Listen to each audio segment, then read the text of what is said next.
Selamat datang di Radio Horor Official, tempat di mana cerita gelap, bisikan mistis dan rahasia tersembunyi terungkap. Di sini, kami membawa kamu masuk ke dalam dunia penuh misteri yang tak terjamah. Siapkan diri dan nyalakan imajinasimu, karena setiap malam kegelapan akan bercerita. Jangan lupa untuk like, komen, dan subscribe agar kamu tidak ketinggalan cerita horor terbaru dari kami. Baiklah, tanpa berlama-lama lagi, langsung saja ke ceritanya.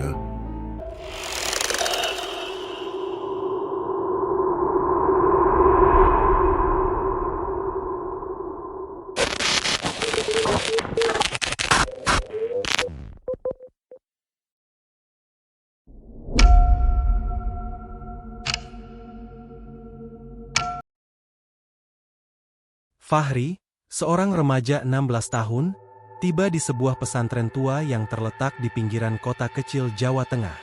Pesantren itu bernama Pondok Pesantren Al-Munawar, terkenal dengan ajaran yang disiplin dan kiainya yang karismatik. Namun, di balik itu, tersimpan banyak cerita yang tidak pernah diceritakan secara terang-terangan. Bangunan pesantren berdiri dengan arsitektur kuno. Dindingnya kusam, cat mengelupas, dan beberapa bagian asrama sudah terlihat retak. Pepohonan besar di sekitarnya menciptakan suasana sejuk, sekaligus membuat tempat itu terasa mencekam. Hari itu menjelang maghrib ketika Fahri masuk ke lingkungan pesantren. Ia ditemani ayahnya, membawa koper kecil dan kitab. Dari ciuman, suara azan menggema, bercampur dengan suara jangkrik dan lolongan anjing. Sebelum pulang, ayah berpesan, "Belajarlah yang rajin, nak. Jangan macam-macam. Ingat, pesantren ini bukan sembarang tempat." Fahri hanya mengangguk, meski sebenarnya jantungnya bergetar. Ia merasa ada sesuatu yang mengawasinya sejak pertama kali menginjakkan kaki di halaman pondok itu. Malam pertama, Fahri mulai menata barang-barangnya di kamar asrama yang dihuni 6 orang santri. Bau apek memenuhi ruangan, dan cahaya lampu bohlam redup membuat bayangan di dinding bergoyang-goyang. Saat semua penghuni kamar sudah tidur, Fahri masih sulit memejamkan mata. Suasana begitu asing, dan suara-suara aneh mulai terdengar dari luar jendela. Suara sandal menyeret, padahal jam dinding sudah menayangkan pukul 12 malam. Perlahan, dia melirik ke arah jendela. Tirai tipis bergoyang meski tak ada angin. Dari celah kaca, terlihat bayangan hitam tinggi berdiri mematung di halaman. Bayangan itu tidak bergerak, hanya menatap ke arah kamar Fahri. Jantungnya berdegup kencang. Fahri buru-buru menarik selimut, menutup seluruh tubuhnya. Namun beberapa detik kemudian, terdengar jelas suara ketukan pelan di kaca jendela. Tok, tok, tok.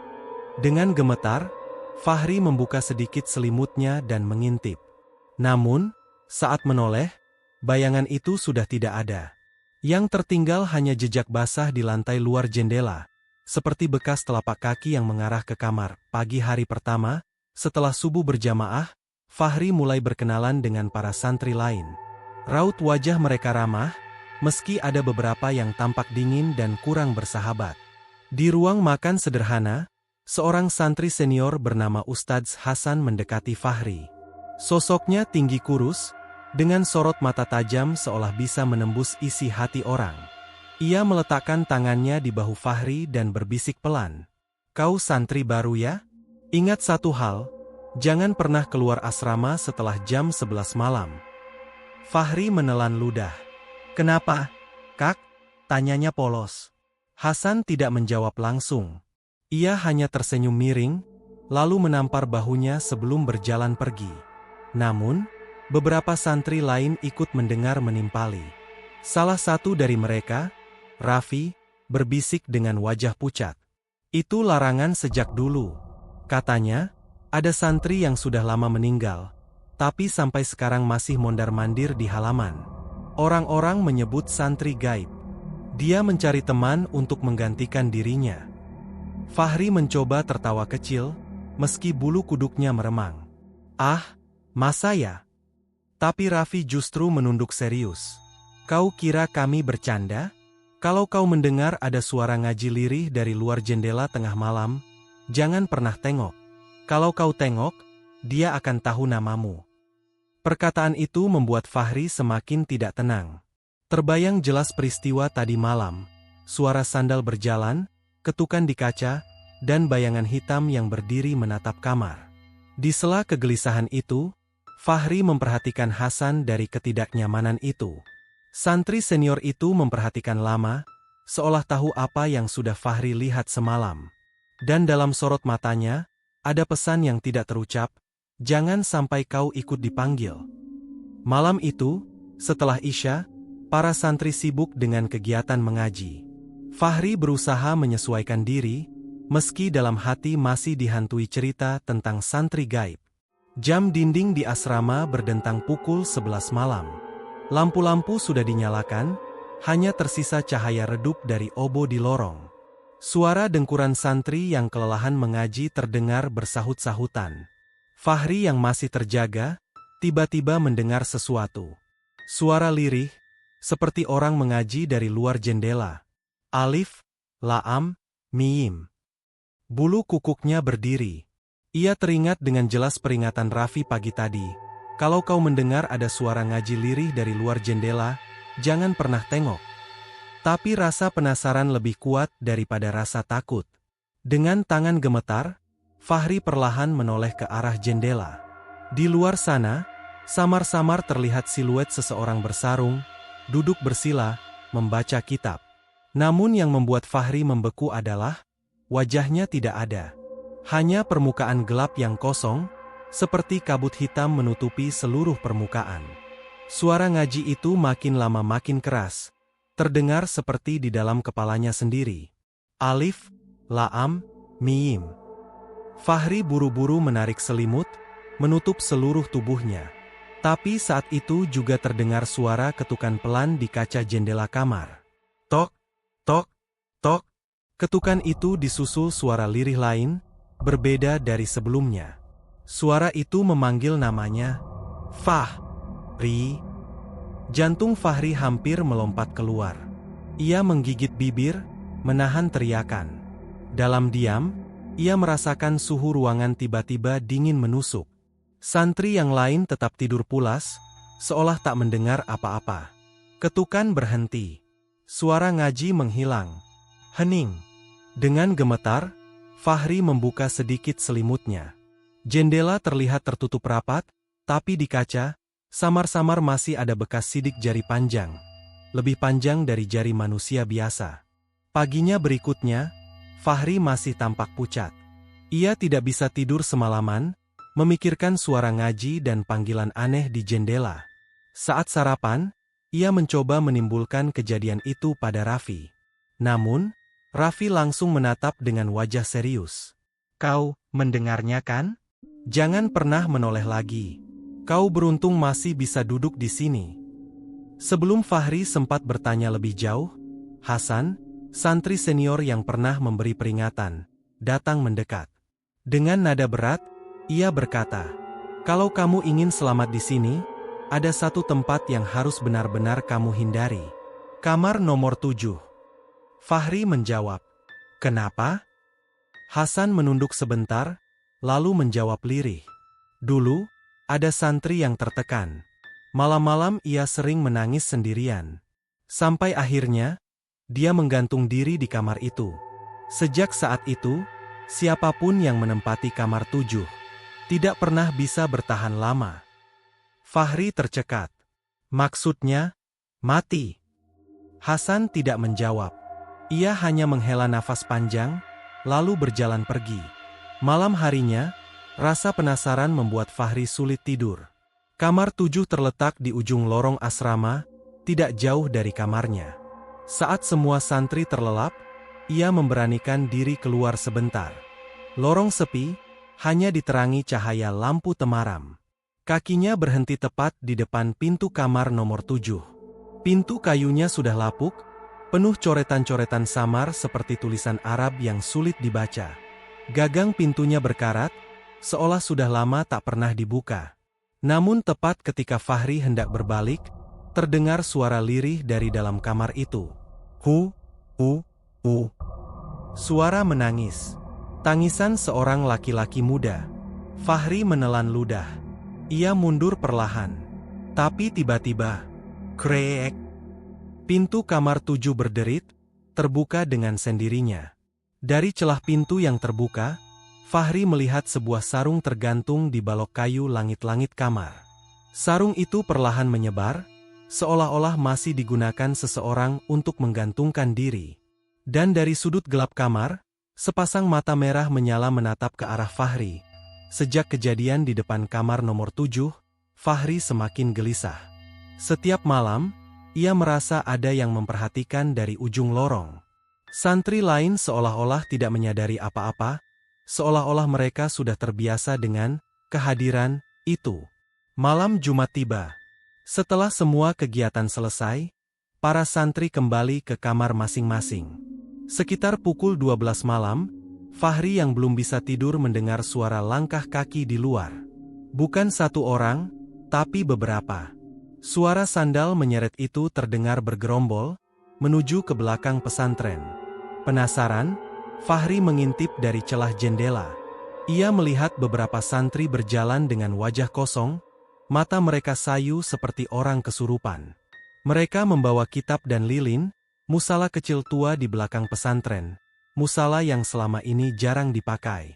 Dengan rasa ingin tahu bercampur takut, Fahri memutuskan mengikuti dari jarak jauh. Ia berjalan pelan, bersembunyi di balik pohon besar dekat musala. Dari celah daun, ia melihat pemandangan yang membuat darahnya membeku. Di dalam musala remang, para santri duduk melingkar. Lilin-lilin menyala, memantulkan bayangan menyeramkan di dinding. Mereka membuka kitab, tapi ayat-ayat yang mereka baca terdengar aneh, bukan bacaan Al-Quran. Suara mereka parau, melantunkan kalimat yang terdengar lebih mirip mantra memanggil sesuatu. Ya, hadir, ya hadir. Suara itu menggema, semakin keras. Angin dingin berembus dari arah musala, membuat bulu kuduk Fahri meremang. Tiba-tiba, dari tengah lingkaran, muncul asap hitam pekat. Asap itu membentuk sosok tinggi dengan wajah kabur, mata merah menyala.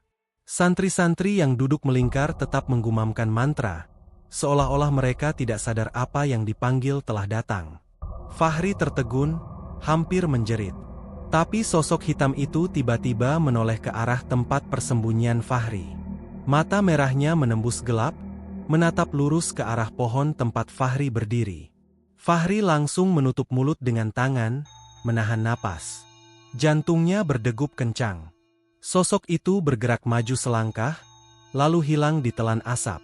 Namun dari dalam musala, terdengar suara santri-santri itu berkata lirih serempak. Ada yang mengintip, ada yang mengintip. Sejak malam itu, Fahri tidak bisa tenang. Ia yakin para santri yang ikut ritual di musala kecil bukan dalam keadaan sadar. Sesuatu, entah apa, telah menguasai mereka. Malam berikutnya, sekitar pukul 2 dini hari, Fahri terbangun oleh rasa haus. Ia ingin mengambil air wudhu untuk sholat tahajud. Dengan langkah ragu, ia berjalan ke kamar mandi pesantren yang terletak di belakang asrama. Lorong menuju kamar mandi panjang dan gelap. Cahaya lampu redup berkelip-kelip, seolah-olah padam. Begitu memasuki area kamar mandi, bau anyir menusuk hidungnya. Kamar mandi itu terdiri dari beberapa bilik.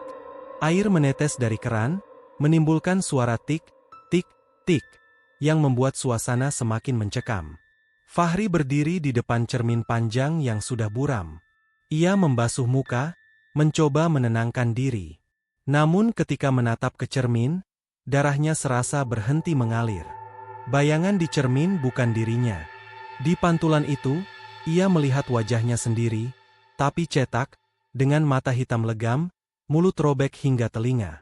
Sosok di cermin itu tersenyum lebar, padahal Fahri sama sekali tidak tersenyum. "Kau sudah terlihat olehnya?" Suara lirih terdengar, entah dari mana. Fahri terlonjak mundur.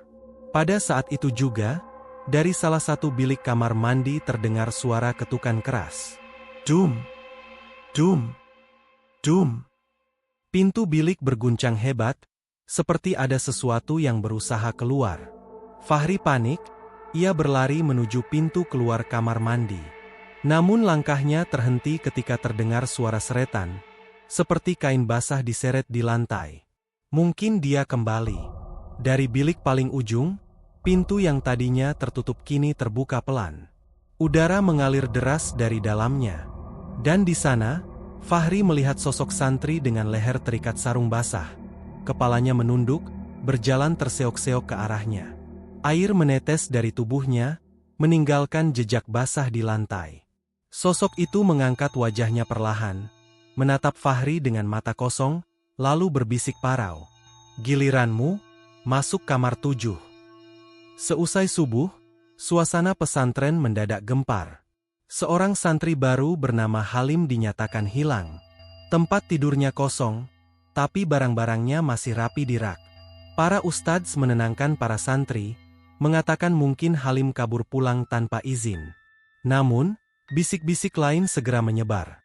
Ada yang melihat Halim berjalan sendirian menuju lorong kamar 7 pada malam sebelumnya. Fahri merinding. Ia teringat gambar basah di kamar mandi yang menyebut, "Giliranmu masuk kamar 7."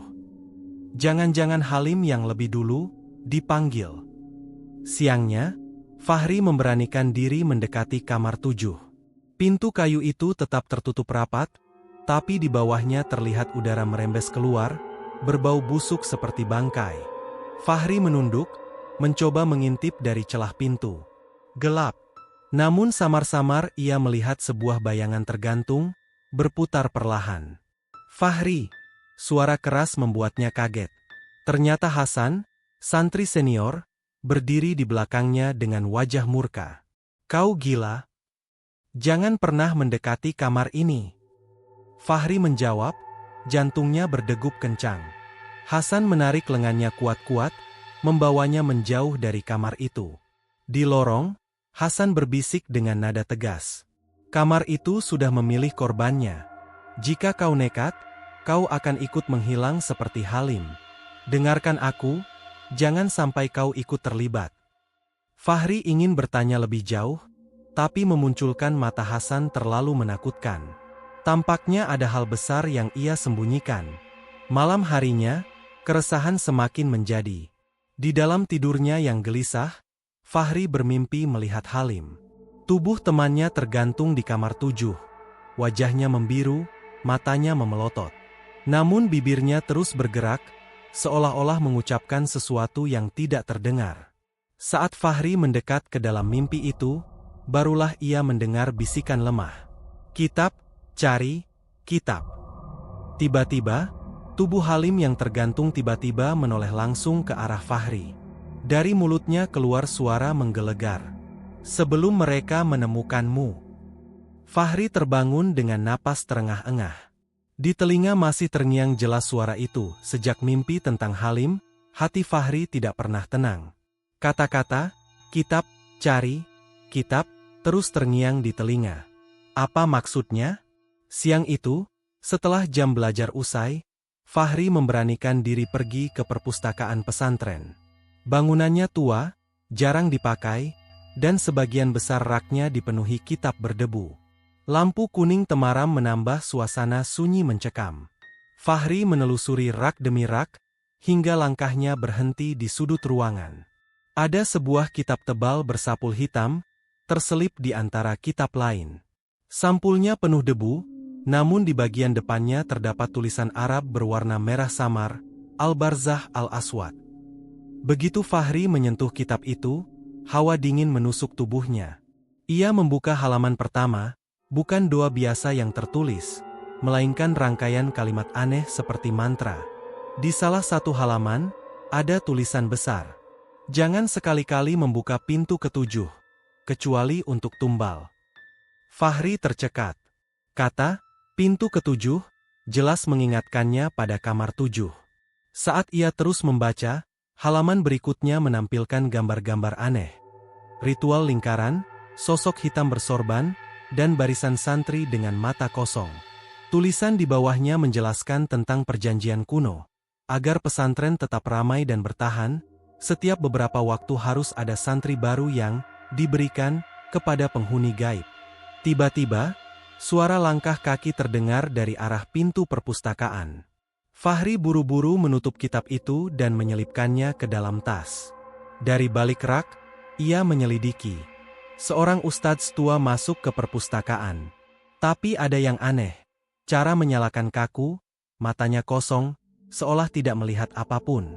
Ia langsung menuju rak tempat kitab berada tadi, lalu meraba-raba dengan tangan gemetar.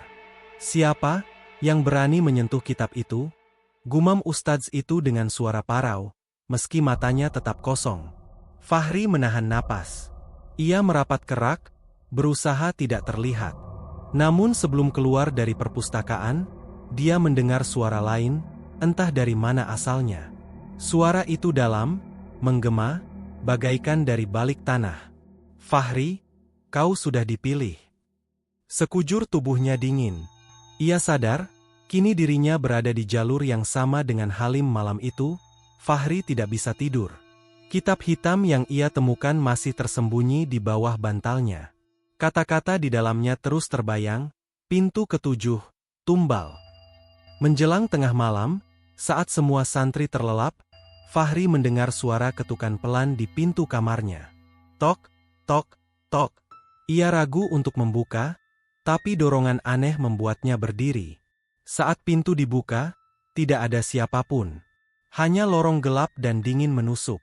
Namun, di ujung lorong terlihat seorang lelaki tua berkulit putih, bersorban, teduh dengan janggut panjang. Sorot matanya tenang, berbeda dengan menyeramkan yang sering ia temui dari sosok-sosok gaib lainnya. Lelaki itu melambai pelan, seolah mengisyaratkan Fahri untuk mengikutinya. Tanpa sadar, Fahri melangkah, mengikuti sosok itu melewati lorong panjang, hingga sampai ke musala tua di belakang pesantren. Musala yang kemarin dipakai ritual para santri. Sosok kiai itu duduk bersila di tengah musala. Suaranya tenang, tapi bergema seperti datang dari dua arah. "Nak, aku tahu apa yang kau lihat. Kau bukan santri pertama yang penasaran." Fahri menelan ludah. "Kiai, siapa sebenarnya mereka itu? Apa yang terjadi di kamar 7?" Kiai tua itu menghela napas panjang, lalu menunduk. Pesantren ini dibangun di atas tanah yang penuh darah. Puluhan jasad para syuhada dimakamkan di sini pada masa penjajahan.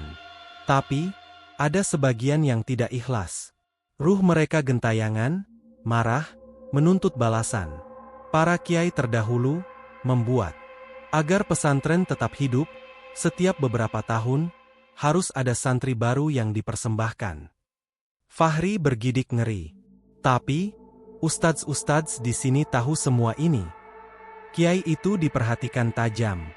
Bukan ustadz, melainkan penghuni lama yang menguasai sebagian jiwa mereka. Fahri menjawab, jantungnya berdentum. Tiba-tiba angin dingin menyiarkan, lilin di musala padam. Saat cahaya kembali samar dari bulan di luar, sosok kiai itu menghilang. Yang tertinggal hanyalah sajadah lusuh terbentang di lantai, berdebu, seolah sudah lama sekali tak ada yang menggunakannya. Fahri terhuyung, ketakutan. Kalau begitu, tadi aku bicara dengan siapa? Hari itu terasa berbeda sejak pagi. Udara di pesantren berat, langit mendung, dan angin bertiup kencang meski matahari masih bersinar. Beberapa santri mulai sakit mendadak. Demam tinggi, ada muntah darah, bahkan ada yang pingsan saat mengaji. Menjelang malam, suasana semakin mencekam. Malam itu adalah Jumat Kliwon, malam yang oleh masyarakat sekitar sering dianggap malam paling angker. Fahri mencoba berzikir sendiri di kamarnya. Namun, sekitar pukul 11.30 malam, suara aneh mulai terdengar dari luar asrama. Bukan lagi suara sandal menyeret, melainkan suara lantunan doa keras, tapi nadanya seram, seperti terbalik. Allahu, huwalla'ah, la ilaha. Fahri gemetar. Ia mengintip dari celah pintu. Yang ia lihat membuat darahnya membeku. Seluruh santri di lorong berjalan serempak, mata mereka kosong, mulut komat-kamit dengan suara aneh. Mereka menuju musala tua di belakang pesantren. Tiba-tiba pintu ruangan bergetar keras. Dum, jum, jum. seolah-olah ada yang ingin masuk. Fahri buru-buru mengunci pintu dan menahan nafas. Dari celah bawah pintu, terlihat bayangan kaki-kaki santri yang lewat, tapi anehnya jari-jari kaki mereka panjang, berwarna hitam pekat. Tak lama kemudian, suara-suara itu menghilang. Sunyi. Fahri memberanikan diri melihat jendela. Dari sana ia menyaksikan pemandangan mengerikan. Ratusan bayangan tanpa wajah menghilang di dinding asrama, berjalan mengikuti para santri menuju musala tua. Musala itu kini dipenuhi cahaya lilin merah. Asap hitam mengepul, membentuk sosok tinggi besar dengan mata menyala merah darah. Sosok itu menunduk, menerima semacam persembahan dari santri-santri yang duduk melingkar. Di antara mereka, Fahri melihat sesuatu yang membuatnya hampir pingsan. Halim, santri yang hilang, ada di sana. Tubuhnya pucat, matanya kosong, dan di matanya masih terlihat bekas ikatan sarung. Namun, yang paling membuat ngeri, sosok Halim itu perlahan menoleh, langsung menatap jendela Fahri, dan dengan suara parau berbisik, "Giliranmu, sebentar lagi." Malam itu, setelah menyaksikan ritual mengerikan di musala tua, Fahri berusaha kabur dari kamarnya. Tapi begitu ia membuka pintu, lorong asrama sudah dipenuhi para santri yang berdiri berjejer, tubuh kaku, mata kosong menatapnya. Mereka semua berbicara serempak, suaranya berat dan parau, bukan seperti suara manusia. "Ikutlah, waktumu sudah tiba." Fahri panik, ia mundur, tapi tubuhnya segera keluar dari kamar. 6 pasang tangan dingin menggenggam lengan, menyeretnya menuju musala tua. Di dalam, suasananya jauh lebih menyeramkan. Lilin merah menyala di setiap sudut, asap hitam bergulung ke langit-langit, dan bau darah begitu menyengat. Di tengah ruangan, sebuah lingkaran ritual tergambar dengan cairan merah yang tampak masih basah. Di situ duduk sosok hitam tinggi dengan wajah kabur, hanya matanya yang menyala merah membara. Santri-santri berbaring duduk melingkar, membaca doa terbalik, suara mereka menggema tak wajar. Lalu, sosok itu menggerakkan tangannya. Tubuh Fahri terhempas masuk ke tengah lingkaran, tepat di hadapan makhluk tersebut. Sosok hitam itu menunduk, lalu berbicara dengan suara berlapis, berat dan dalam. "Santri baru, pengganti tumbal lama, darahmu akan menjaga pesantren ini tetap hidup." Fahri gemetar, tubuhnya kaku tak bisa bergerak. Dari sisi lingkaran, ia melihat Halim berdiri dengan wajah pucat. Mata kosongnya perlahan menitikkan air mata, seolah mencoba peringatan Fahri. Bibir Halim bergetar, mengucapkan lirih, "Lawan, jangan menyerah." Tiba-tiba, asap hitam menyeruak dari lantai, membungkus tubuh Fahri. Terdengar bisikan-bisikan ribuan suara, memanggil namanya, menuntut darahnya. Santri-santri yang duduk melingkar mulai kerasukan, tubuh mereka bergetar hebat. Beberapa di antaranya pingsan, tapi segera bangkit lagi dengan mata terbalik ke atas, seolah-olah sudah bukan manusia. Fahri berteriak, mencoba membaca doa yang ia hafal. Tapi lidahnya keluh, seolah ada yang menahan suaranya. Sosok hitam itu semakin dekat, wajahnya semakin jelas. Bukan manusia, melainkan bayangan tanpa kulit, hanya tengkorak berlapis daging hitam yang terus berganti rupa. Dan dengan suara yang menggelegar, ia berkata, "Kau, milikku." Asap hitam semakin pekat membungkus tubuh Fahri. Ia hampir tak sadarkan diri ketika tiba-tiba suara adzan menggema dari jarak jauh. "Allahu Akbar! Allahu Akbar!" Suara itu datang dari masjid desa, bukan dari pesantren. Namun lantunannya begitu kuat, mengguncang ruangan musala tua. Santri-santri yang kerasukan berteriak, menutup telinga mereka. Lilin-lilin merah padam satu persatu. Secepat hitam berputar-putar, makhluk besar itu menggeram marah. Tubuhnya bergetar lalu memekik melengking.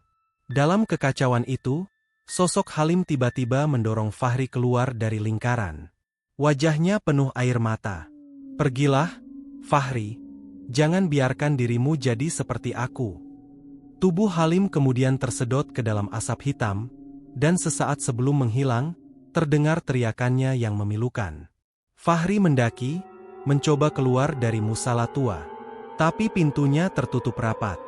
Makhluk itu, meski melemah karena lantunan adzan, tetap berusaha meraih Fahri. Tangannya panjang, hitam, berujung kuku tajam. Dalam keputusasaannya, Fahri berusaha melafalkan doa yang paling ia hafal, meski terdengar terbata. A'udzubillahi minasy syaitanir rajim. Sekonyong-konyong, suara doa itu seperti meredam kenyamanan. Makhluk hitam itu menjerit keras, tubuhnya terbelah, lalu berubah menjadi abu hitam yang beterbangan dan lenyap. Para santri yang kerasukan roboh tak sadarkan diri. Lilin padam, asap hilang, musala tua kembali gelap dan sunyi. Fahri keluar dengan tubuh gemetar. Di luar, ia melihat beberapa ustaz dan warga desa berlari menuju pesantren. Mereka mengaku sudah lama tahu kalau pesantren itu menyimpan rahasia kelam. Pendiri pesantren dahulu membuat perjanjian gaib, menukar nyawa santri baru setiap beberapa tahun sekali demi kejayaan dan keberlangsungan pesantren. Ustaz senior yang seharusnya melanjutkan tradisi itu kini juga ditemukan pingsan di dalam ruangan. Wajahnya pucat, seperti kehilangan seluruh tenaganya. Keesokan paginya, pesantren itu ditutup oleh warga. Musala tua diratakan dengan tanah, tapi banyak yang percaya arwah para korban masih gentayangan di sana. Fahri akhirnya pulang dengan trauma hati. Bayangan Halim yang tersenyum lirih sebelum menghilang terus menghantuinya. Malam-malam berikutnya, saat hendak tidur, Fahri selalu mendengar bisikan di telinga.